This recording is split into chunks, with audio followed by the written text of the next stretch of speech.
Like, I don't apologize for how I present. I don't apologize for that. But what I know is, I know that it's so much depth to who I am as a person, because I was happy, but I was also sad. Again, you were my roommate. It felt like I was losing you. We do have to leave and cleave. So if I felt that way, then ideally, I probably should have, because you were doing what you should have done. Two things can be true at the same time. But what I know now is, and this is when you were traveling, you were in the Air Force, you were doing all the things, I would say all the time, I encouraged you to live your life. I'm like, Angel, that's a beautiful life. Not to say that I didn't have a beautiful life, because I did, but you gotta struggle if you get married at 19.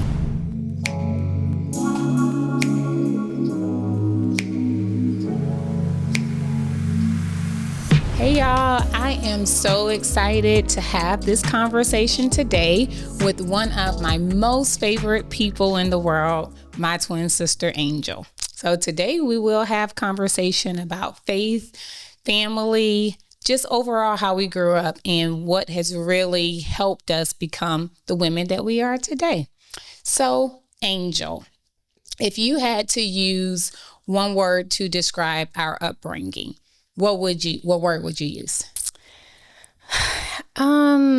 If I had to use one word, that's hard, but I think I've consistently said pure.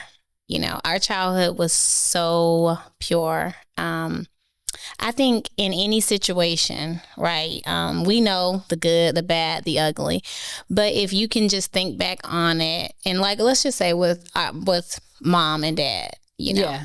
Where it started, of course. Right, where it started, but really it started before that. It started with granddaddy, grandma, our uncles. You know what I mean? Because we had such a tight bond, you know.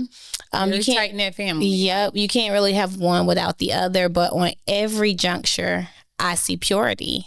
I see the best of intention. And I think probably, I think so highly of our childhood, even as flawed as it was, because it was. Why do you say it was flawed? Like, it was flawed because nothing is ever perfect. You get what I'm saying? I agree. No situation in life is perfect. But I think if you can look back on it and know that our parents, our grandparents, our aunties and uncles, that they did the best they could by us, and I know that they did, that's purity to me. I mean, I agree with that. If I had to answer the same question, I would say that our upbringing was multifaceted, but it was anchored in faith.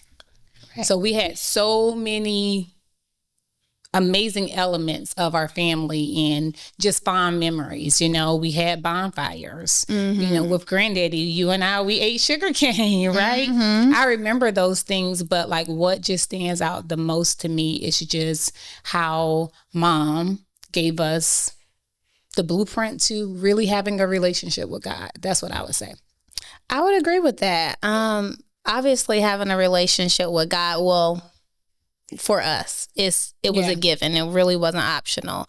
But for me, I can say, you're my twin sister, right? I am. Yes, you are. But in that, we have our differences, you know, but even when we think about our siblings at large, like we have a social construct that's so diverse, but the one thing that remains is faith. So, in my case, I'm a widow. I became a widow at 33. Yeah. Dallas and Skylar, you know, my babies. Yeah. You know, mine too. Yeah. But if it wasn't for faith, I would not have been able to navigate that space, you know. Yeah. My profession, if it wasn't for faith, because with the faith comes the integrity, you know what I mean? It comes all these other things that you need to function. And so I definitely give mom credit for that. I give her so much credit for just offering faith to us, you know. Absolutely. So I heard you say with faith comes the integrity, and I definitely believe that, right? It was our blueprint. That was the blueprint growing up. But for me, I would say that just thinking of who I am, who I've evolved to be, faith, man, It's like people see me and I think they have an idea of who I am. They do. They do. Oh, really? Oh, okay. So tell me, what is that idea? Talk about that. I think, they say, people say there's a lot of sayings, but I will say you're a perfect picture, right? People see this. Oh, wow. Really? That's a big statement. People see the outward appearance, right? A lot of people don't have the opportunity to experience exactly who you are. So I say we're twins, but we are womb mates. Like, we literally shared a womb together. I know you. I know the grit. I know the strength. I know the integrity. I know that you are a person that will show up when it's necessary. True. You are a pillar of strength for your family and ours too. So I'm saying people may see you and see this beautiful picture because you are beautiful. You're my twin sister. How could you not be? You're beautiful. Right. But I see, I see the strength and I see the qualities that make you amazing because you're a good person. You're a great person. Well, thank you for that. So, it's like when you were saying faith and integrity, that was why I asked that question. I would have to say that for me, faith was a blueprint, but gosh, it was, if I had to use a word to describe myself, it would be resilient. And I don't apologize for how I present. I don't apologize for that. But what I know is that it's so much depth to who I am as a person because that childhood and what I saw, we didn't have a silver spoon, bronze spoon. We did not have that. We absolutely didn't. We had a very nice upbringing, but we had struggle. We had challenge. It was modeled for me how to make it. That's just that, so regardless to what the now is, I'm grateful for how we were brought up. I'm grateful for seeing the trials, seeing the triumphs, right? Seeing tribulations come and go. But I saw in my parents how to stick and stay, and I saw how to make it. So that is what I'm grateful for from our childhood. You mentioned faith, right? You talked about that being a pillar of our childhood. And then you kind of went into speaking of being a widow. Right. So I want you to talk about that part of just your journey and experience. But this is a question that I really wanted, it often comes up. I got married at 19. Right.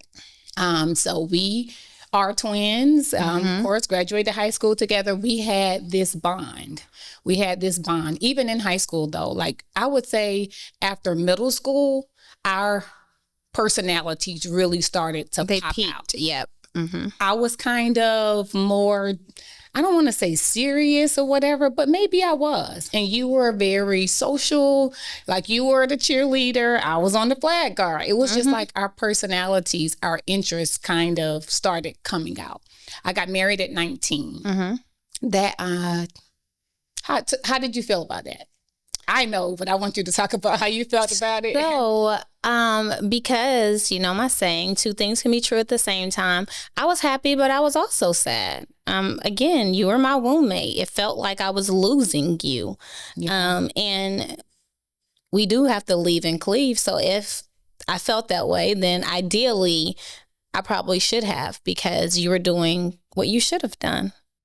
As becoming a wife. Okay. As becoming a wife. So, but I can say you're being married at 19. You married my brother, it took a while to develop that relaulationship, but here we are almost 20 years later, blood. Oh Lord. Blood couldn't wait a minute. How long? I can't say what now? Yeah. Almost 20 years later, and blood could not make us closer. This is true. It was one of those things. I was young. I was immature. I had my whole life ahead of me to live. And so I think we've had very different experiences, but again, our roots, they remain the same. So different experiences, roots remain the same. I agree with that. And I only asked about, your overall feeling about me getting married because it was at that point we had this same blueprint, right? But you went one way in terms of traveling. You were in the military. Air Force. You were in the military. You were living an amazing life. I made a decision, to get married. I was very active and still am. But, even at the age of 19, I was very, very active in my faith. I was pursuing degrees. I was doing all these things. Jordan came a little bit later. So it was like our life was, here we are, roommates, looking in the mirror, we see the same person, but our lives just did not mirror that. Right. And I asked about it because I feel like I heard you say, picture perfect or whatever. And I think it's just because of some of the choices that I made. But you know what I say all the time? It's like, two things can be true at the same time. But what I know now is, and this is when you were traveling, you were in the Air Force, you were doing all the things, I would say all the time, I encourage you to live your life. I'm like, Angel, that's a beautiful life. Not to say that I didn't have a beautiful life, because I did, but you guys struggle if you get married at 19. Everybody broke. Your brain's not fully developed. You don't really know. Right. You don't know. You understand what I'm saying? So it was like I encouraged that.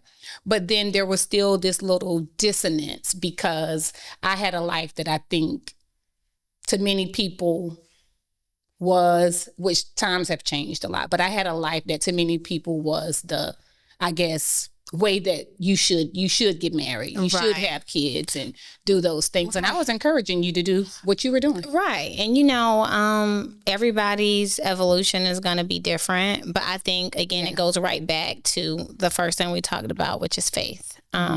You did follow what I would say was a very similar path to what we saw, Yeah. And not only what we saw, but what was instilled in us, Yeah. That came later on in life for me. After I had done, so many other things. And I'm so thankful. many other things. Okay, I got it. I'm thankful for that experience, though, because then when you journey on and you find a person that is the person for you. That's your person, yeah. That is your person. And it's a beautiful commitment. But I can say, back to the purity, the purity of our childhood. I personally feel that we were modeled the best that could be offered. But I think when I look back on how strong Mom was and how strong she still is, being strong is good until it isn't. That part. You know what I mean? And so I believe that there is a strength that isn't our portion. And so say that again. Don't run through that. Yeah. Yes, there is a strength that is absolutely not our portion. So I say all that to say, becoming a widow at 33, right? I have the purity of my childhood. I have the valuable baseline of faith. Yeah. And then I have reality, right? How do you navigate such a dark space is what will always come up to me. How would you navigate it? And then I had to figure out for myself. And you know what I said?